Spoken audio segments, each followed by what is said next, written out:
This is Tony Buffum coming to you live from SHRM Annual Conference 2025 here in gorgeous San Diego. We're actually sitting right next to the SHRM Labs booth. And it's through SHRM Labs that I met our guest, Zain. So Zain, you founded TransCrypts. Tell us a little bit about yourself and your company. Yeah, Tony, thank you so much for being here. It's been a great couple of 18 weeks. It's almost right since we've been in this program. It's been awesome getting to know you. And my name is Zain. I'm the co-founder and CEO of TransCrypts.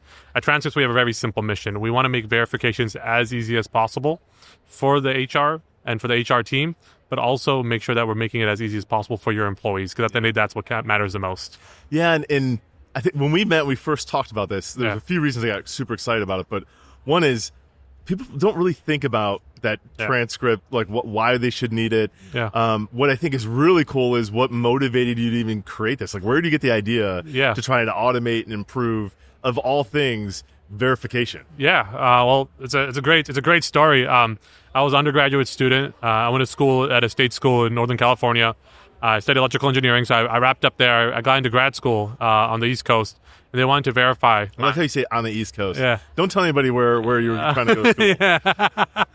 I had gotten into Harvard for grad school. Oh, right. Well, congratulations. Thank you.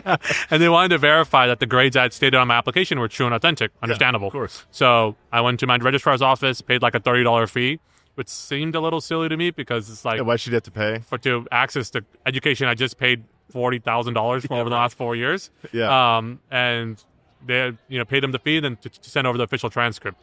Well, lo and behold, halfway through the summer, I get this big, bold, red email from Harvard. Your offer of admissions is in jeopardy. Now, as you can imagine, that's a little scary. It was a panic attack. It was like, whoa, what happened here? And I read it, and they said, we never received your official transcript. Luckily, I had a receipt showing that I had sent it on time, but it got me thinking, why don't I, as an individual, own my verified education history, work history, things like that? So hence the name of the company, and hence our product. Yeah. Well, that's awesome. And it does kind of defy logic, because I think it's one of those things where you don't realize that this should be easier, this should be more automatic until you need it. Yep. You told the story earlier on the panel. Share that again with this group, because I thought it was a really interesting story, and it takes what could be a really scary situation and fixes it, but without your product, you're stuck. Exactly. I was having lunch with a CHRO of a Fortune 500 business, and they were telling me about one of their employees who was coming back from vacation. They flew in on a Sunday night, and they were on an H-1B visa. So, Customs and Border Control asked them, hey, we need your proof of work. Your H-1B is a work visa.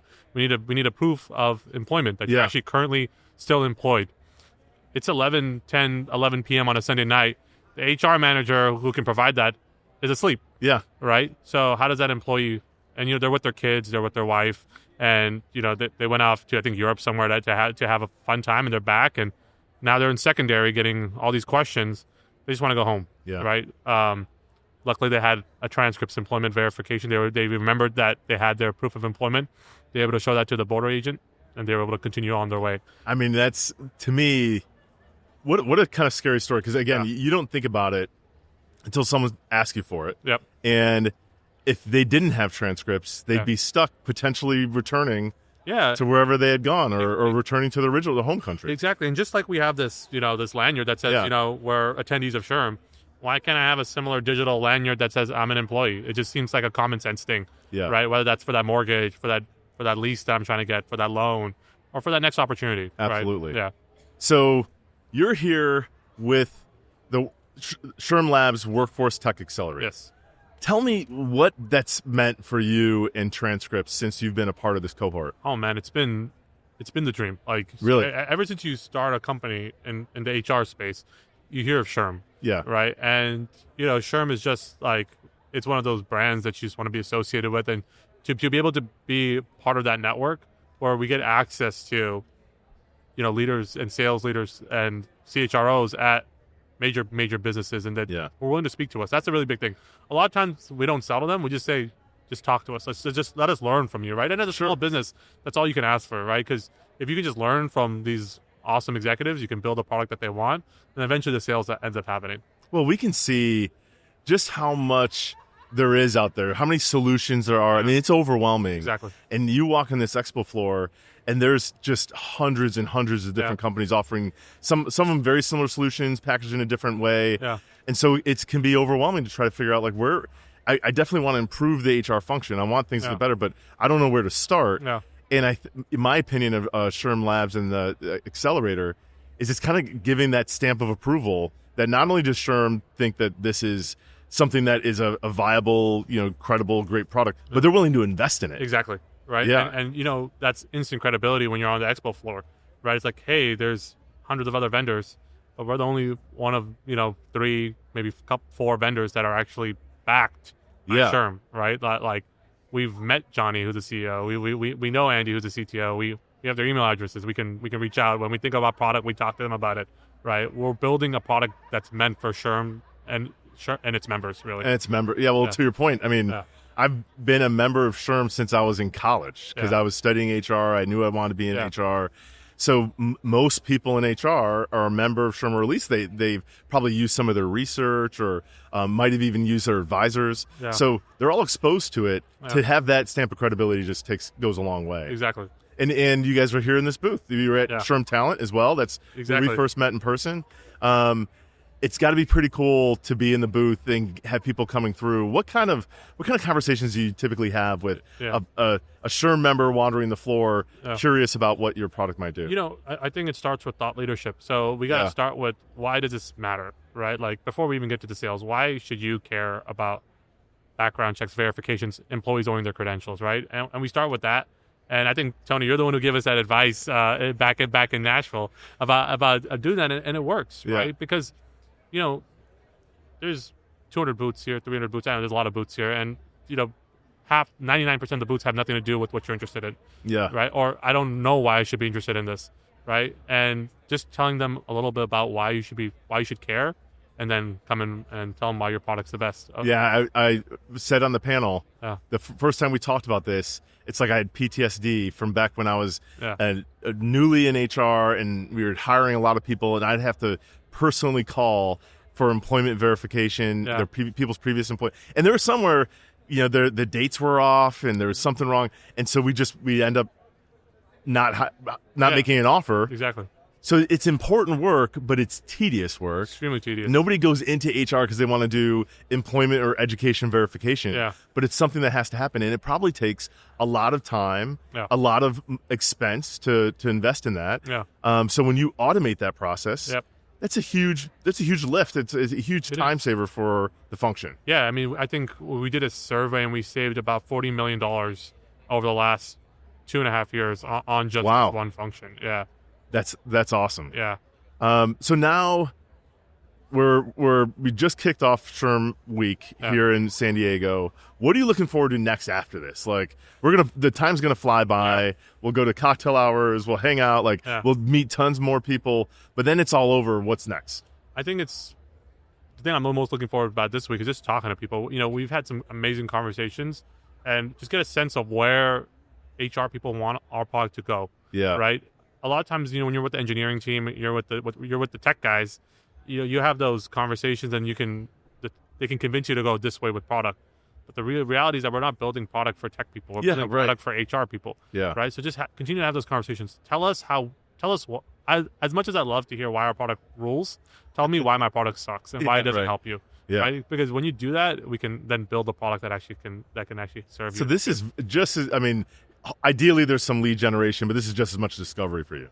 I think lead generation's been awesome. We've gotten some amazing leads, but not everyone who comes to your booth's going to buy your product or is a qualified lead.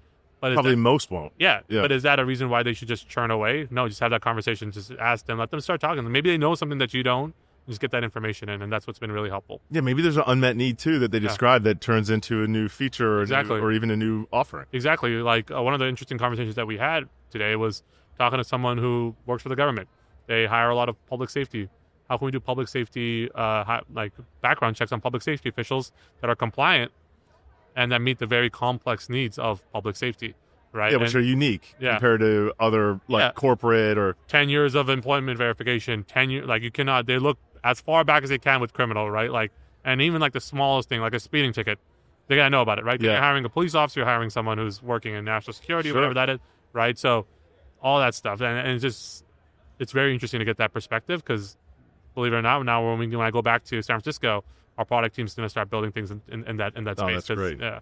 Well, and I mean, you're here with the other founder. They're on the other side of this kind of makeshift wall. Yeah.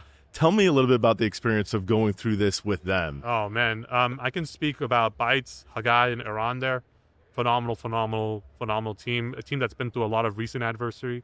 They're based in the Middle East, and the recent impact there. The fact that they were able to be here today, it's just amazing. I mean, kudos to them. I had a short 1 hour flight. I think they had a 26-hour flight to get here, something like that. And they're learning management. They're TikTok meets LMS. And then Logan and the team at Refresh, they're building that one app to rule them all. That one app interface. One app to rule. I love that. And amazing, awesome group of founders. I've learned probably more from my cohort mates than I did from SHRM itself because, they're in the trenches with you. Yeah, they're going through the same thing. Exactly, and we're just able to compare notes and talk about and say, hey, what's happening? What's going on? How'd you deal with this? How'd you deal with that? And they've been really generous with their knowledge and. Hopefully we've been able to provide some value as well. Well, I think you're providing great value. Yeah. And it's been so much fun doing this at Talent, Annual, who knows what's next for us. But this has really been a blast. Thank you so much for joining me for this episode so more people could learn more about what your product does and how it can really help HR help itself. Yeah, absolutely. And Tony, thank you for having me. Yeah, you got it. Yeah. Let's do one more landing, but where can people find and get more information? Oh, sure. Sure. Yeah. Okay. Well, listen, Zain, it's been awesome going through this experience with you and being at SHRM Talent, doing the panel, spending some time in the booth, and doing it again here at Annual. We've gotten to know each other well, and we've had a really cool experience. I'm not sure exactly what's next for us, but what's next for people that want to learn more about your business and what you guys offer? Yeah, please just go to www.transcripts.com or check us out on LinkedIn and book a meeting with us. We'd love to talk, or just sign up to use our product right off the bat. We just added a self-service option, so that's great. Yeah, and it takes about 15 minutes to integrate. So we're big. Wow. Yeah, it's super easy. We integrate directly with their HRS or ATS system. So easy button. That's what HR needs. As easy as we could make it. Yeah. Great. Congratulations and thanks a lot for joining me. Thanks for having me, Tony.